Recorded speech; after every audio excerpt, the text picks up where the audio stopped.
আল্লাহ রাব্বুল আলামিন বলেন, নিঃসন্দেহে যারা ঈমান আনবি এবং নেক আমল করবি।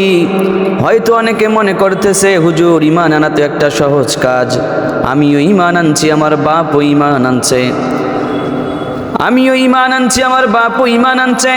এই চিন্তা একদম সম্পূর্ণ ভুল চিন্তা।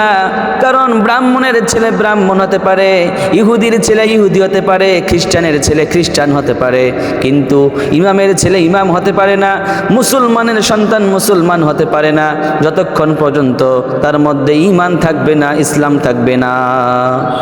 আমাদের বাংলাদেশে অনেক মানুষের নাম আছে ঈমান আলী, কিন্তু নামাজ পড়ে না। অনেকের নাম আছে ফজর আলী, শখ করে বাপ তার নাম রেখেছে ফজর আলী, যেন ফজরের নামাজ জামাতের সাথে আদায় করে, কিন্তু সকাল 10টার আগে ঘুম থেকে ওঠে না। আবার অনেকের নাম আছে রমজান আলী, রমজান মাসে দুপুরবেলা ভাত খায়। এই রকম নাম দিয়ে কোনো লাভ নাই।